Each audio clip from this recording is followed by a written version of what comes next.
And now, a man with giant areolas, Mike Taylor. Yes. See. Well. Good morning, everybody. I guess it's morning. 10 a.m. is still the morning for most of us, and that's when we do these shows live. And it is Monday. It is knee-jerking and overreacted Monday. It is Taylor Live on YouTube and Spotify and all the channels. You can, of course, subscribe to us for free and become a member for just $6 a month and shoot us a chat, whether you like us or not. We love you to go in there and reply. Just know that I might go in there, reply, and call you an asshole.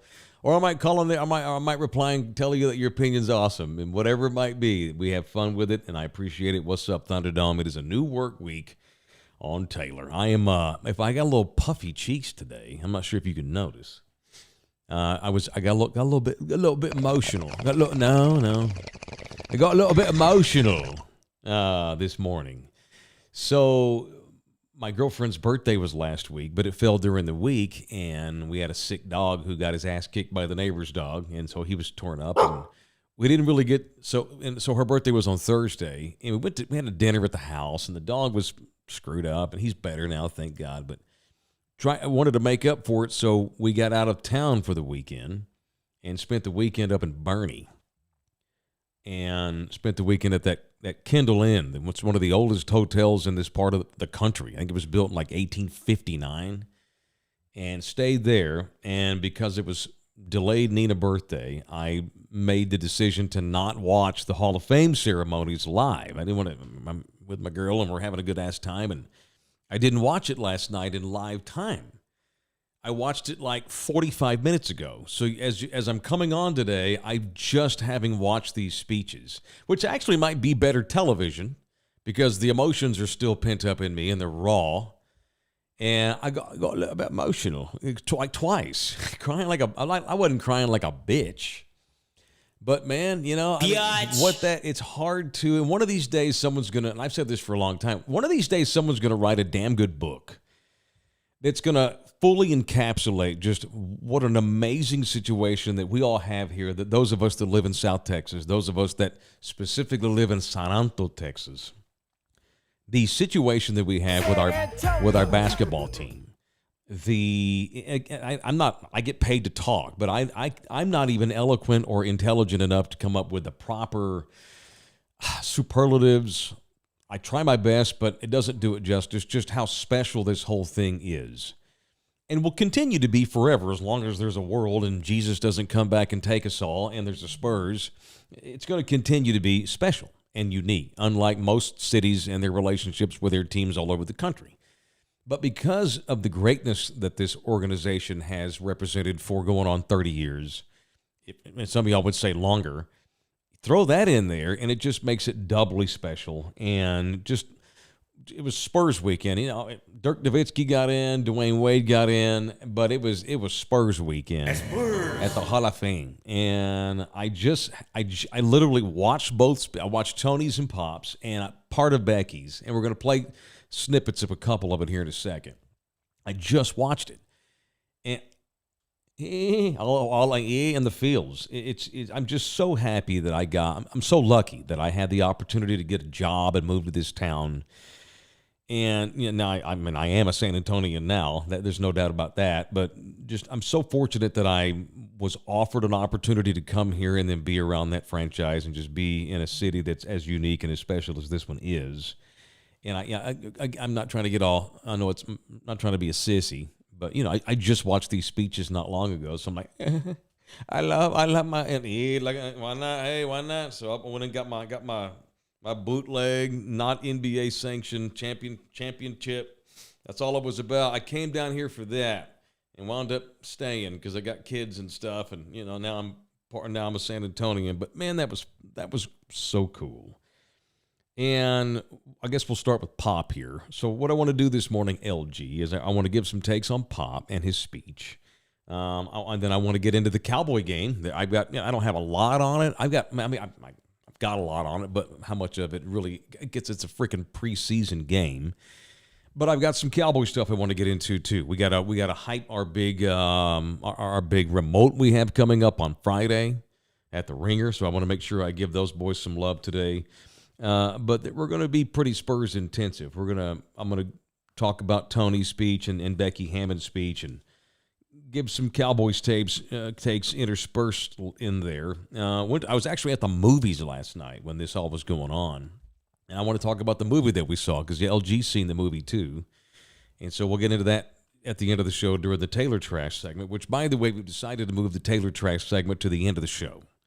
We tried an experiment. We're in an experimental phase right now. I am not afraid of change. I am not afraid to try new things. Even if it fucks up, I'll correct it, but I'm not afraid to try stuff.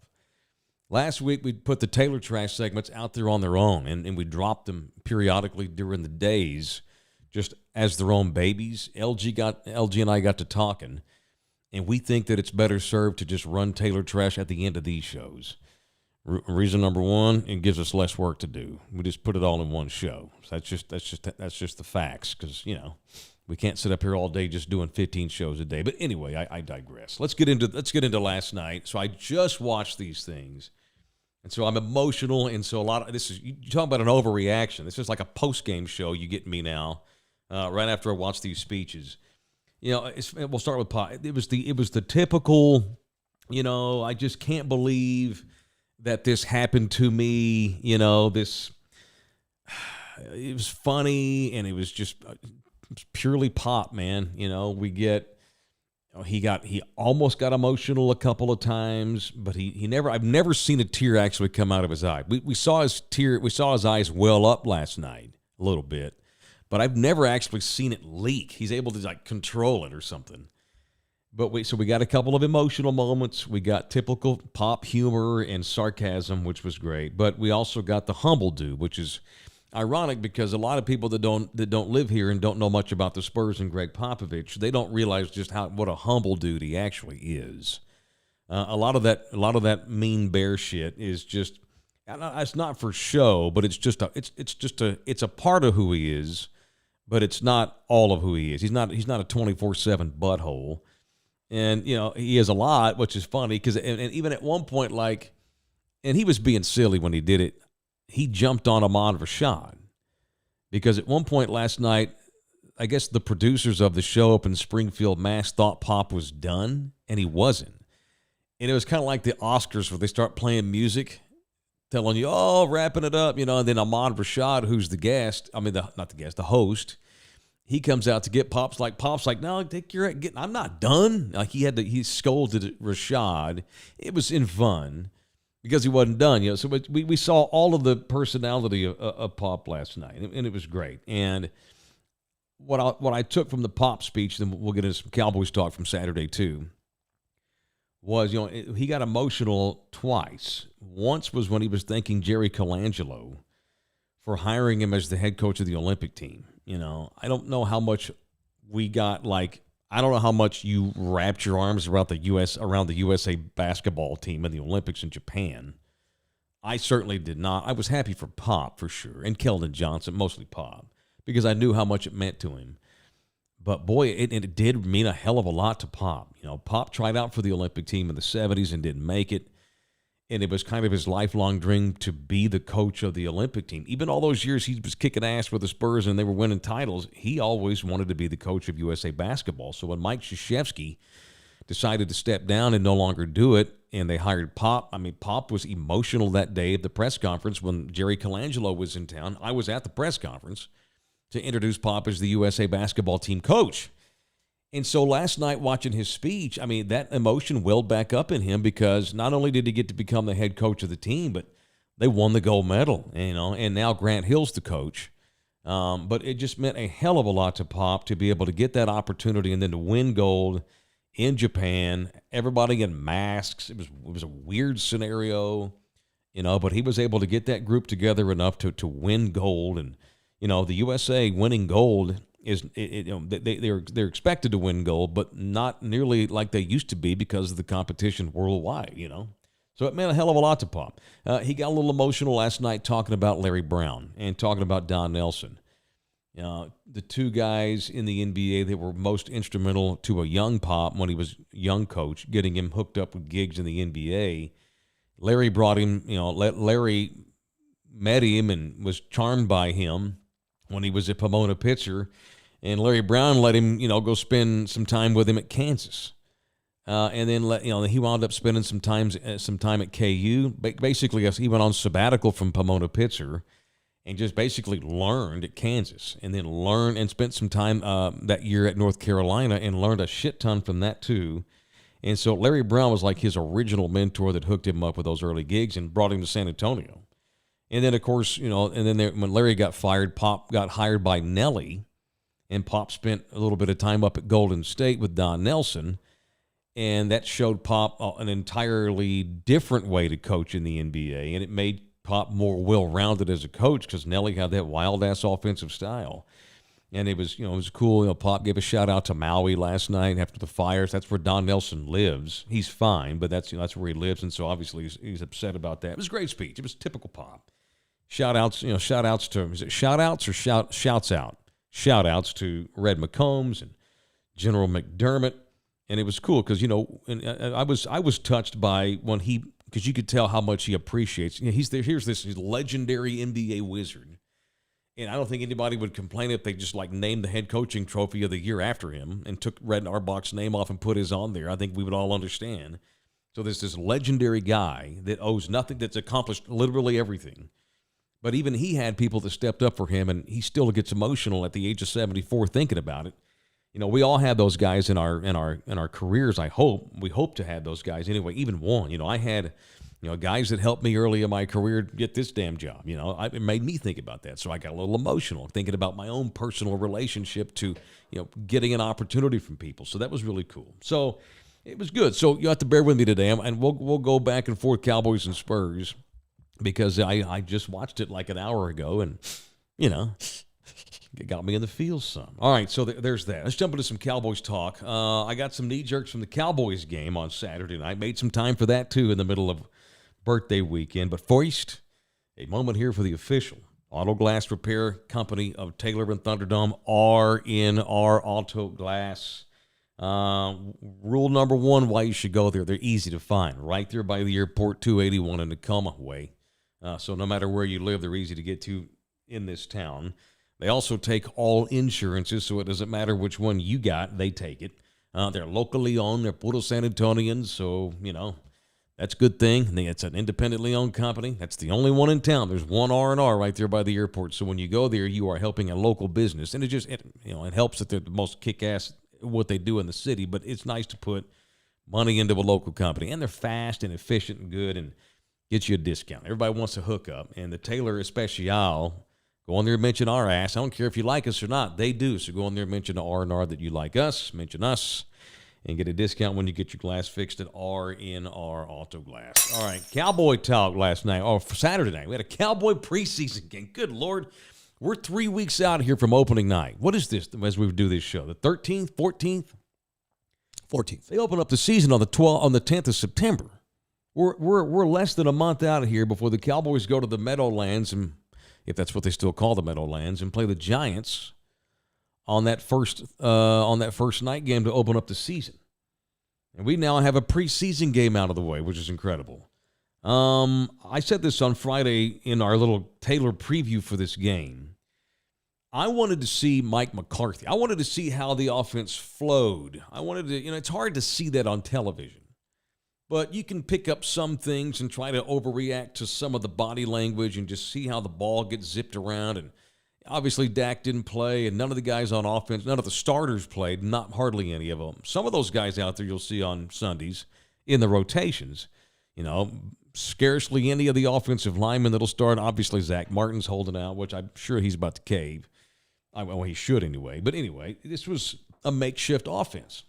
But this was Mike McCarthy's first time to call the plays in years. He called the plays all but one of the 13, 14 years he was with the Packers. But since he's been the Cowboys coach, he hadn't called a play in an NFL game. And I know that one didn't mean anything. It was just a preseason game. But he hadn't actually called a play in a game in years because he sat out for that year when he got fired by Aaron Rodgers in Green Bay.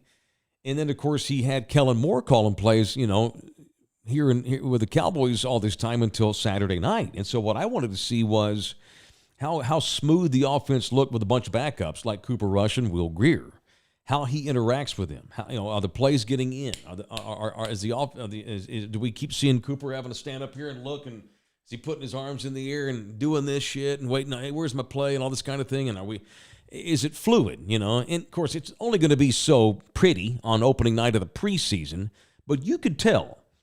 And I will say this is my overreact to a preseason game with no starters on offense, that it looked pretty good. It looked fluid. Mike McCarthy knows what he's doing. So I'm not worried about getting plays in and out, but we'll have moments during the regular season where, maybe not. Maybe Mike McCarthy's earned, his status in this league after all those years calling plays. Maybe it was just like riding a bike and now everything's cool. A little WD-40 and off we go. I thought that they looked pretty good, the offense. I don't care about the points and all that kind of thing or individuals per se. I just wanted to see if the whole offense flowed some, and it looked fine. It was, for a preseason game, it was fine. And I was sitting there wondering again, why didn't Mike McCarthy call plays all this time?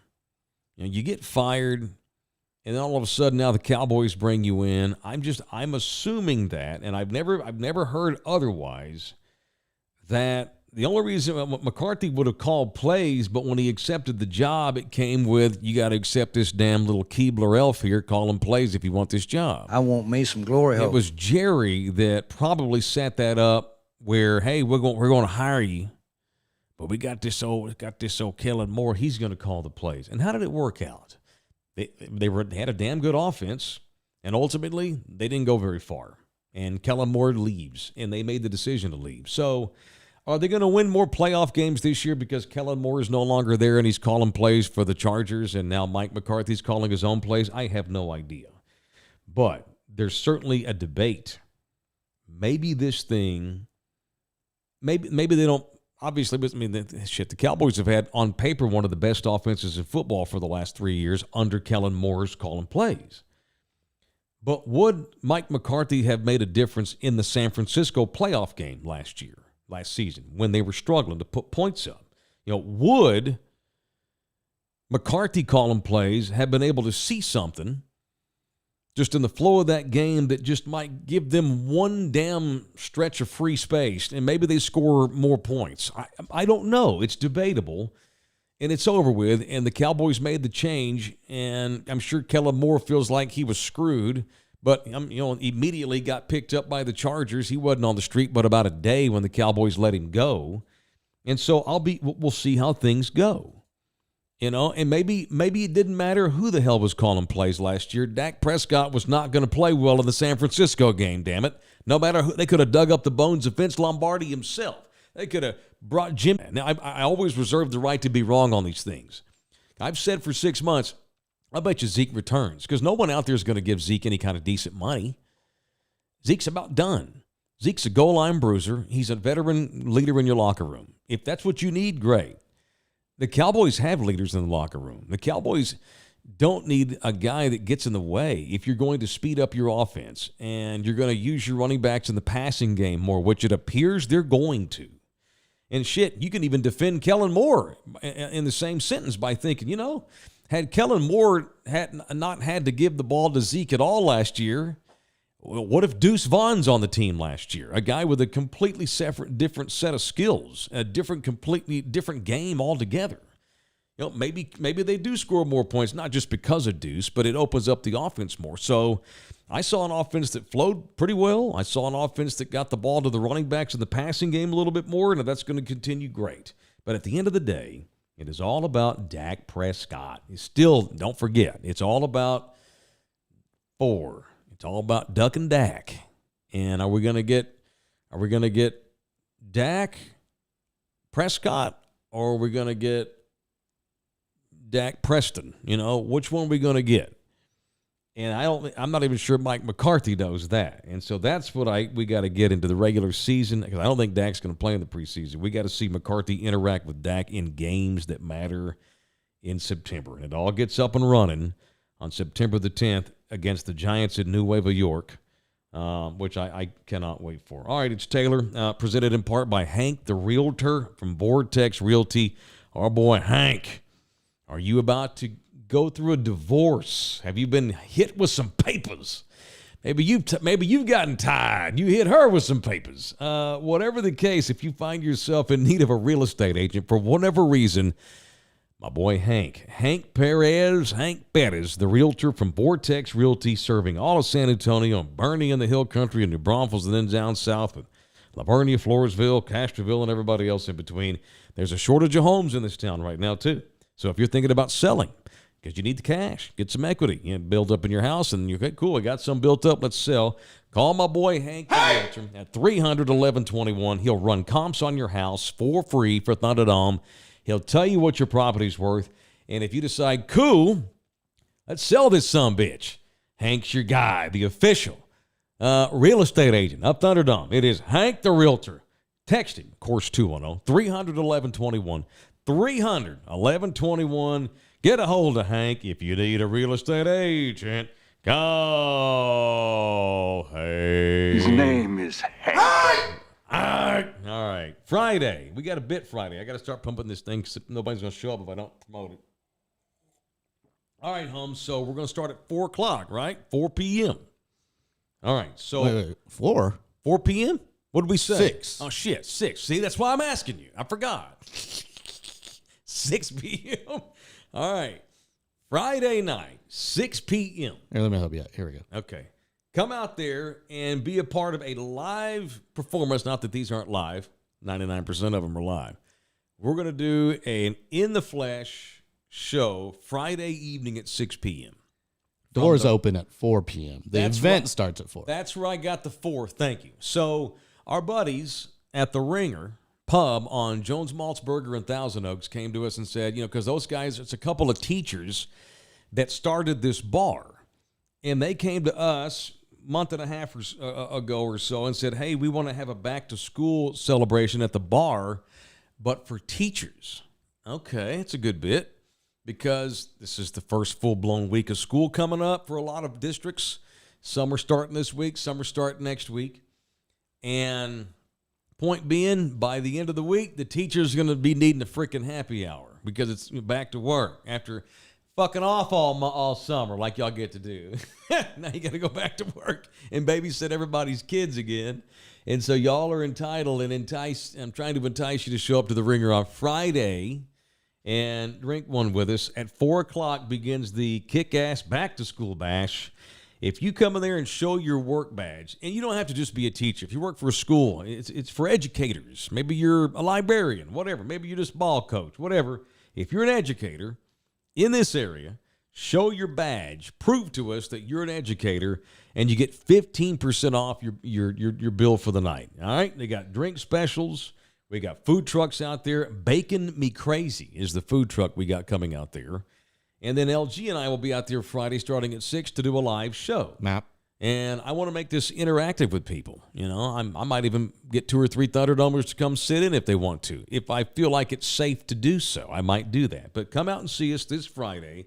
So there'll be no 10 a.m. show Friday because we're starting at 6 Friday night from the Ringer Pub on Jones Maltzberger and 2826 Thousand Oaks Drive. All right. What next? I mentioned I was a little bit emotional because I literally just watched the Hall of Fame speeches this morning. And so it's fresh in my head, which that's why I'm a little bit I'm a little wordy because I'm just kind of trying to put all these thoughts together with no notes or nothing. And we'll talk about Tony Parker. And I said this on Friday, it was kind of fitting and funny and ironic in some ways that Pop and Tony got put into the Hall of Fame on the same day because we all know Pop's favorite child is Tim Duncan, Pop was more entertained by Manu Ginobili. That son entertained him more. Timmy's his all-time favorite, of course. And Tony Parker was the kid that Pop tolerated. Love him. He's my son, but he's a pain in the ass. Because that's what happens when you draft 19-year-old people and put them at the head of your offense at 19 years old and tell them, okay, go win another championship for Tim Duncan. A hell of a lot of pressure was on Tony Parker. And I don't know that I just don't know that we've ever given that guy his due. I think a lot of y'all just assume that There's 500 other point guards out there that could have led them to just as many titles with Tim Duncan. And that maybe not 500, certainly some, but Tony fit into their culture. He fit into their fabric.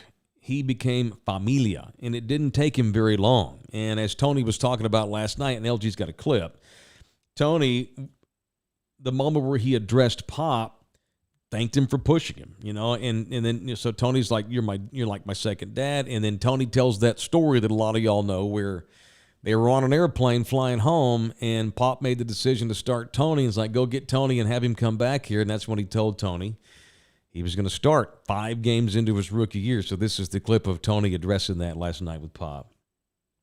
Coach Pop, you're unbelievable. You're unbelievable. I can say a lot of stuff about you, Papo. The way you cursed at me and the language that you used to push me, but I have my kids here, so I'm just going to keep it simple. At the end of the day, you threw me in the fire. At 19 years old, in 5 games into my rookie year, you put me in the back in the plane, you called me, and you're like, you starting tomorrow. I was like, really? I was like, did you talk to Timmy? Yeah, because I was still thinking he didn't like French people, so I was like a little bit scared, And Pop's like, you'll be fine, you starting, and the rest is history. You've always been a second dad to me, Pop. Everything you did for me and my family, I appreciate everything. Thank you, Pop, I love you. Coach. All right, that's pretty kick-ass. Did you run this by Tim?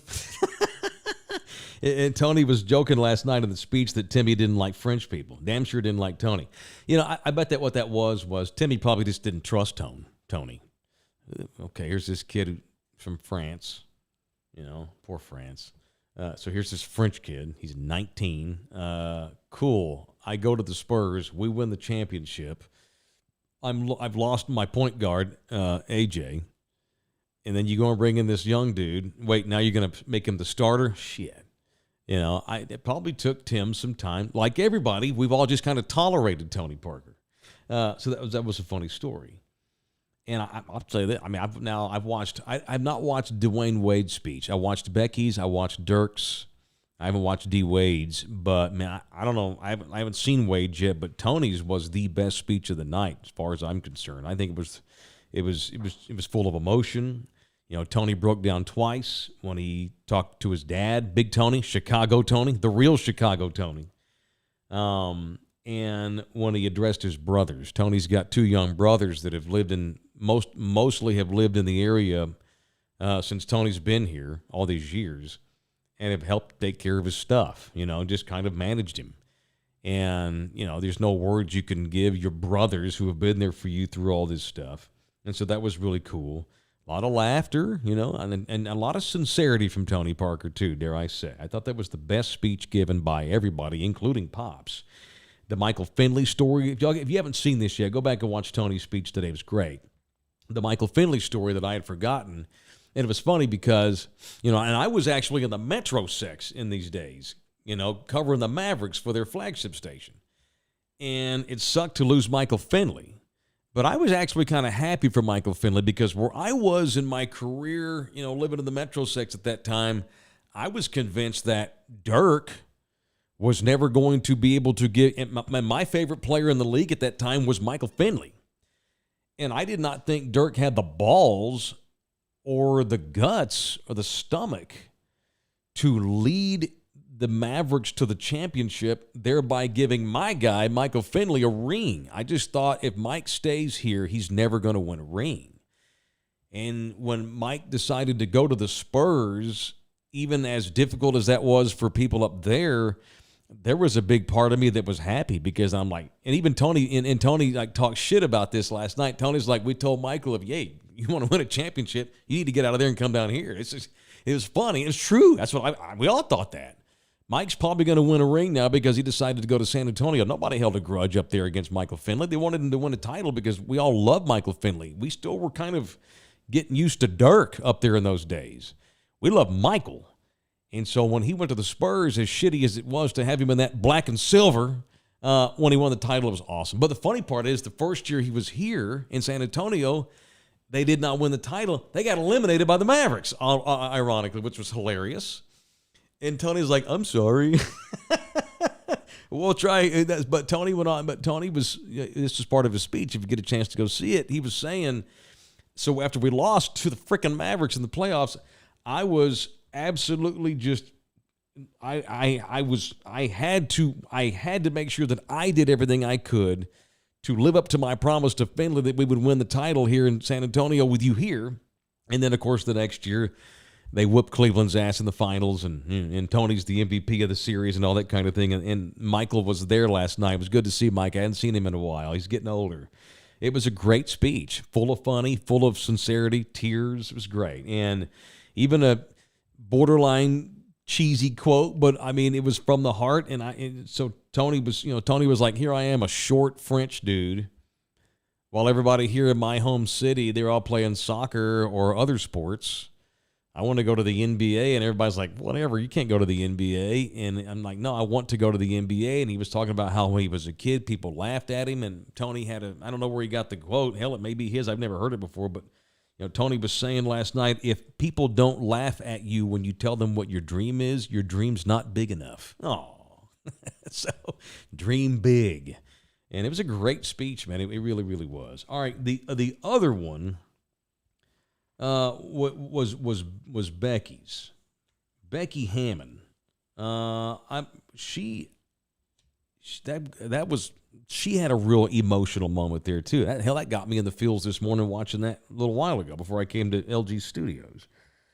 Becky was going through her spiel and thanking folks, and, of course, then she got to Greg Popovich, who made her the first female assistant coach in NBA history, and now she's up in Vegas kicking ass, winning championships. I think, what's the Aces record this year? The old Silver Stars. They're like 31-3 or some shit. They're probably going to just cruise to a second championship this year. And Becky was going through her list of people to thank for her induction, and then she got to Pop, and that's when she kind of lost it. Here's Becky trying to address Pop without looking at him in the face. And the word excellence, because I've always strived for excellence, but I was also blessed with being around people of great excellence. Pop, I'm not going to look at you.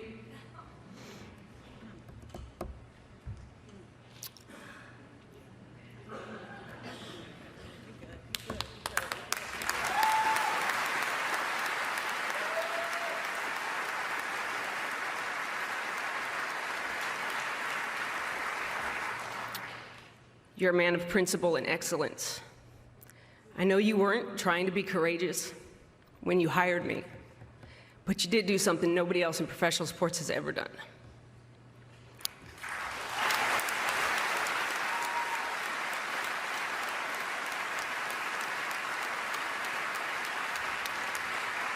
You display excellence, you expect excellence, and model how to become excellent in your everyday routine and how you go about your work.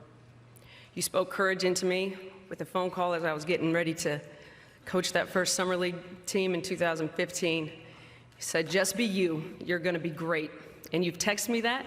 I don't even know if you know how many times you've actually texted me that. Just be you, just be you, just be you. And you've changed the trajectory of my life and of so many other girls and young women. Thank you, I love you.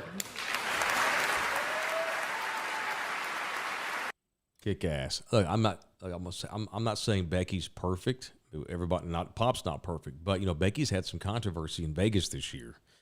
Do you hear about this story where they had a player that played on their team last year? She got pregnant. Then all of a sudden she was released and gone. And she filed a grievance with the WNBA, this player, I can't think of her name, it doesn't matter, bitching and saying that Becky basically cut me because I got pregnant, which is ironic because Becky's a woman. It's not the damn asshole guy, the boss man, fired me because I got pregnant. She was saying that the Aces got rid of her because she got pregnant. And, it's funny because, ironic because Becky's a woman and she's this powerful chick, right? And so this player filed a grievance against the Aces this year. And the WNBA they sided in favor of the player, who I think is playing for the LA Sparks or some shit. The league decided that the Aces were at fault, that they were guilty of dumping her because she got pregnant. And I think they strip Las Vegas's number 1 draft pick next year, I believe, and then fine the team. Mark Davis, the owner of the Raiders, is Becky's boss now. He owns the team. And I believe they got fined a shit ton of money. I think they lost a number 1 pick out of it. You think Becky gives a shit? No. I still think there's no way that Becky would have wronged that pregnant girl on purpose. Oh, you got pregnant? Get out of here. You're worthless to me. That's bullshit. I still think the WNBA was wrong. If Becky Hammon decided you weren't going to be on the team anymore, it's because she had somebody else who's better than you, or maybe you weren't putting in the time. That has nothing to do with you getting knocked up. It's because you did not put in the time. You were probably lazy. You probably did not live up to the standards of the Aces, who were 32-3 coming off a championship, because where did she learn how to coach? Where did Becky learn a lot of leadership qualities? In San Antonio, Texas, where they don't have time for bullshit. And I'll guarantee you, if that girl that got cut by the Aces, I don't give a damn what the WNBA thinks. That girl got cut because for justifiable reasons, probably because she had bullshit. And of course, when she got cut, what'd that player do? Went on some damn Twitter rant, crying about it. Twitter world. That's why you can't play for Becky Hammon if you're going to go on Twitter and bitch and moan and cry. All right, show brought to you in part by the official vodka of this show. It is Live Oak Vodka. Had a beautiful taste testing with these guys a few weeks ago. I need to set up another one. The official vodka of Thunderdome is Live Oak Vodka, which is distilled down in Beeville, Texas in 2022 at the Ultimate Spirits Challenge, which is kind of the NBA Finals for booze. These boys down in Beeville got a 91. Go taste for yourself why they got a 91. It is the official vodka of Thunderdome. It is Live Oak Vodka. All right, more Cowboys talk. I got one more Cowboys thing, and we'll get into some Taylor trash and talk about some movies. A movie I saw. But the other thing you cannot help from noticing Saturday night watching the game is Deuce Vaughn. Now, I don't want to overreact to Deuce Vaughn. It's a damn preseason game. He's out there against a bunch of dudes that won't play. Half that group you saw out there, if not 3/4 of the Jaguars that we saw him playing against, won't even be on the Jaguars here in 2 weeks. But he looked pretty good. I'm not saying he's better than Zeke Elliott. I'm not saying that. I'm saying he has a different set of skills.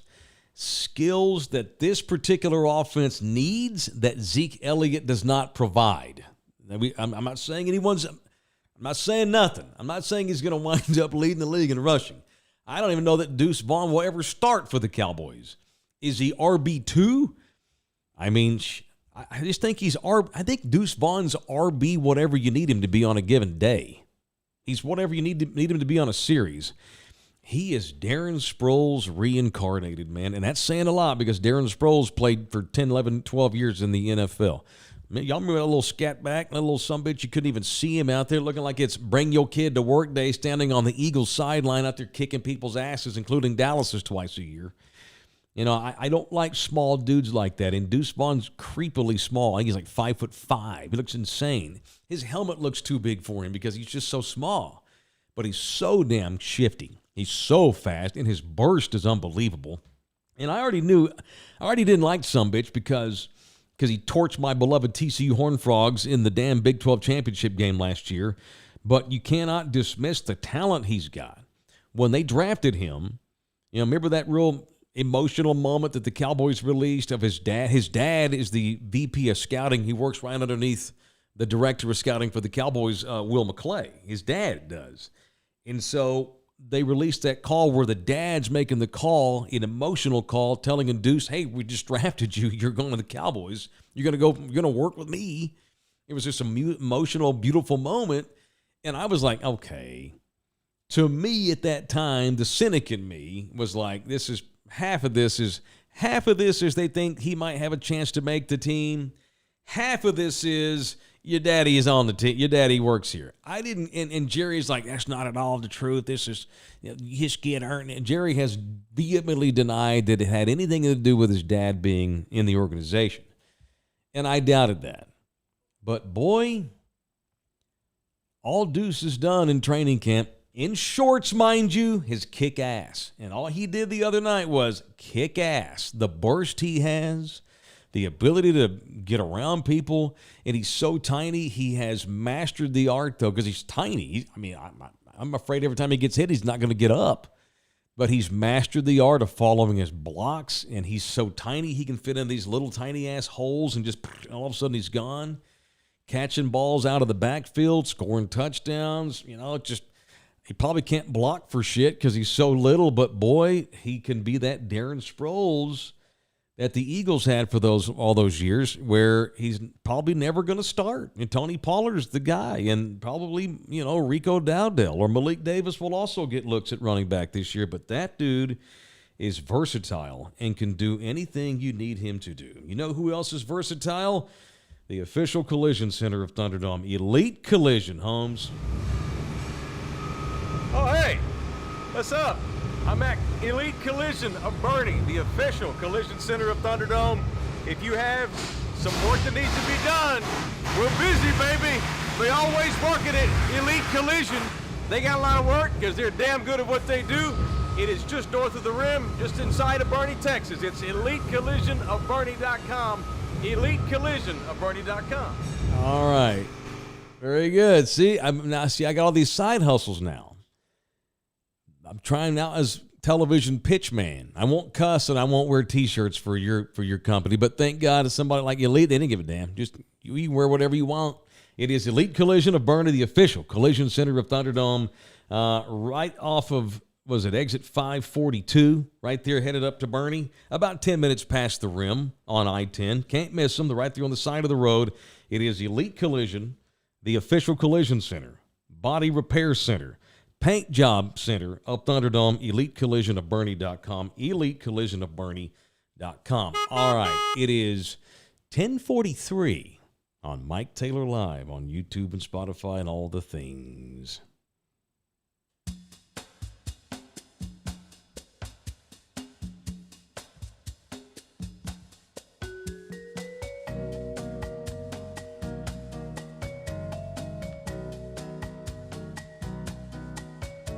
All right.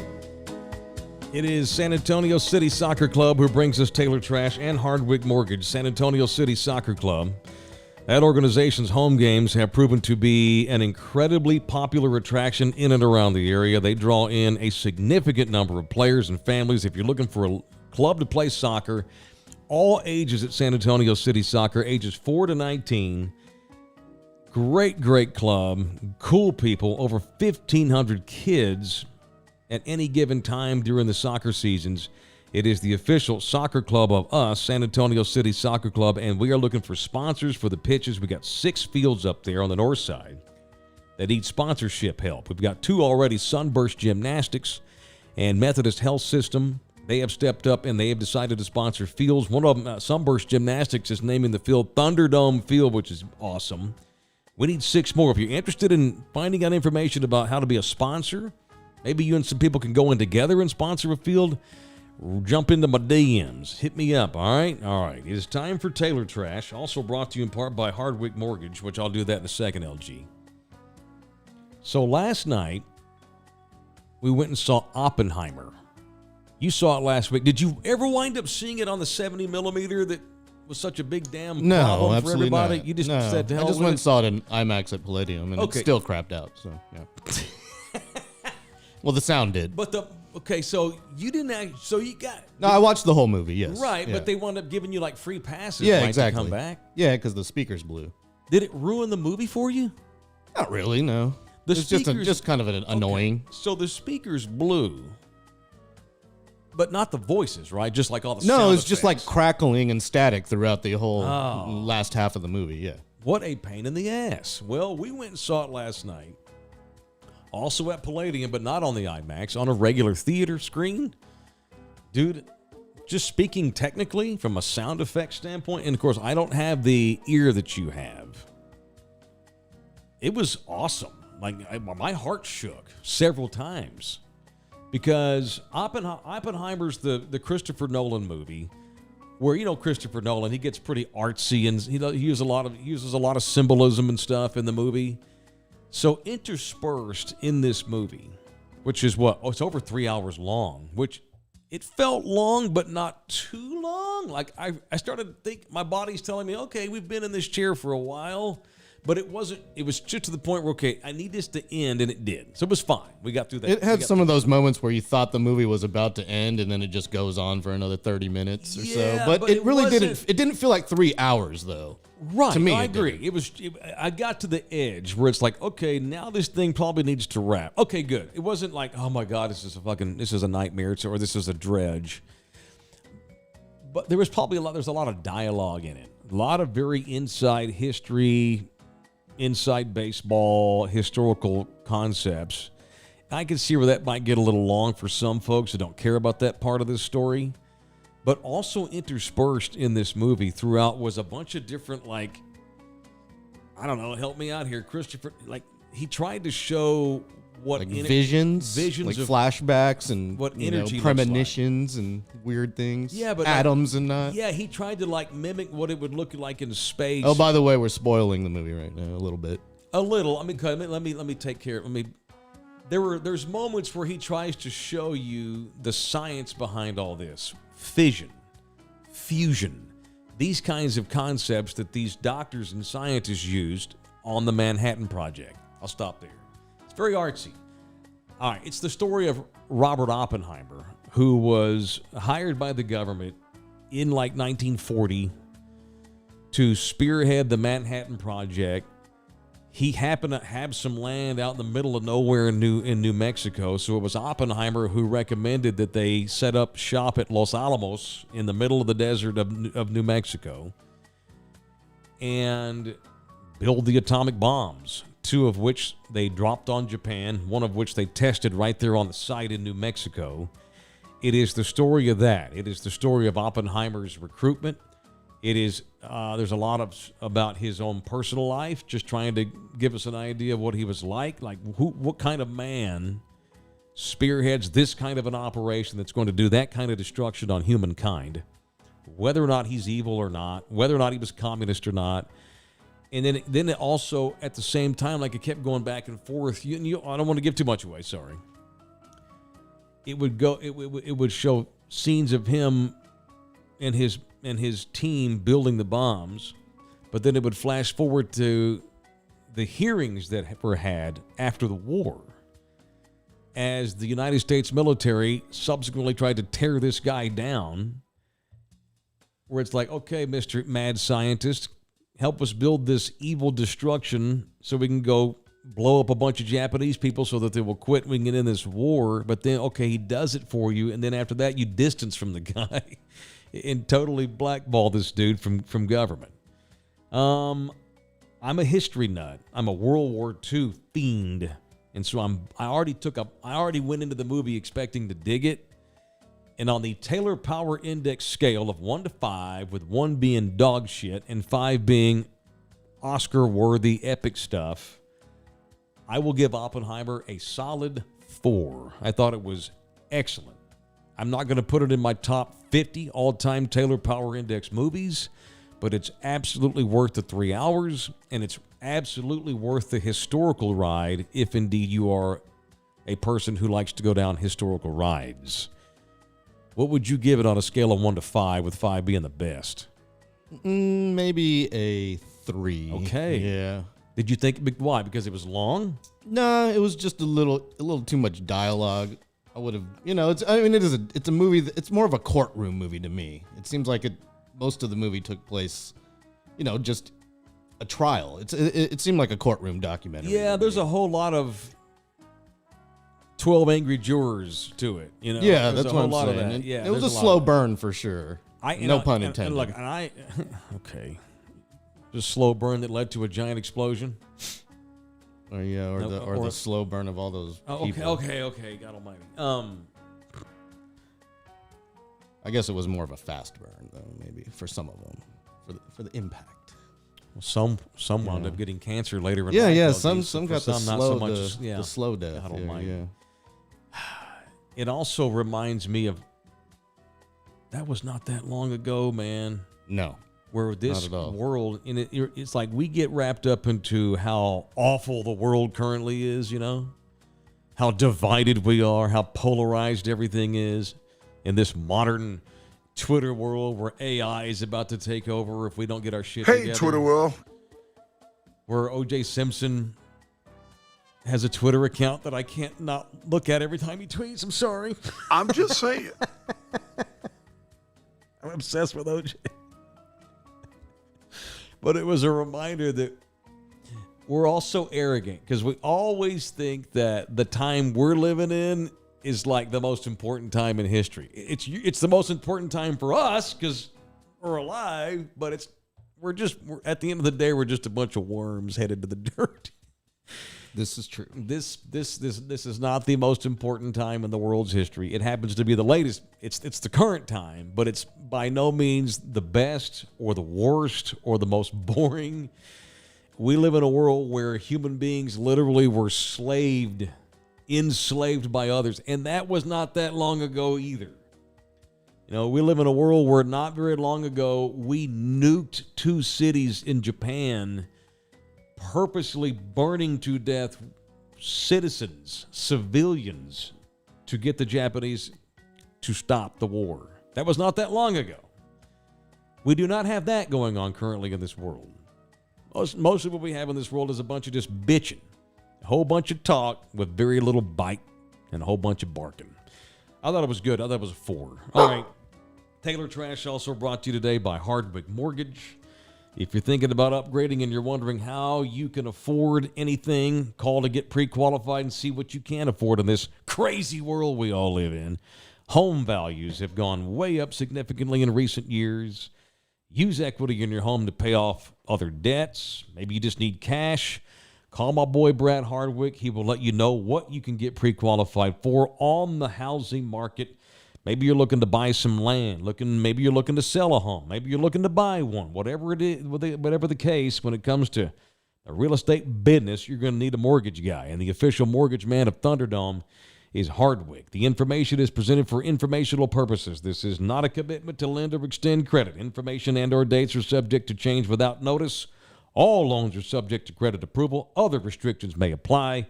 As a result of refinancing, your total finance charges may be higher over the life of the loan. Visit hardwickmortgage.com for more info. It is Hardwick Financial Services in MLS 1972012. He also works with Hank, by the way. Do a twofer if you decide to get into the housing market, whether you need to sell or buy. Hank and Brad work together often because they're both Thunderdomers and they want to work together often. So there's that. All right, dude. That's it. We're done, man. We'll be back in here tomorrow for Ass Whip Tuesday. Again, if you're looking for a place to tie one on Friday, we'll be at the Ringer at 6 p.m. with a live show with me and LG, and we'll see who else might show up. Come drink one with us at the Ringer on Friday to celebrate Back to School Week. It is their Back to School Bash for educators. It's for teachers and educators.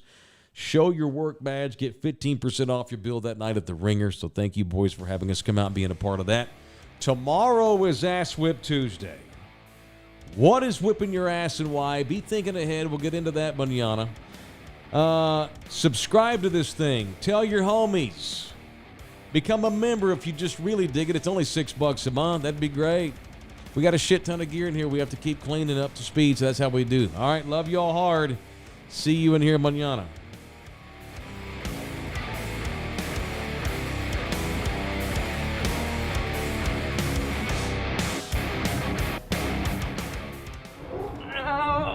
Come back, you puppy! This program was made possible by contributions from viewers and listeners like you. Thank you.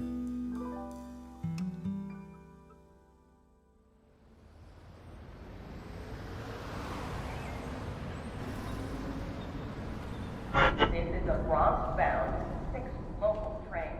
The next stop is Spring.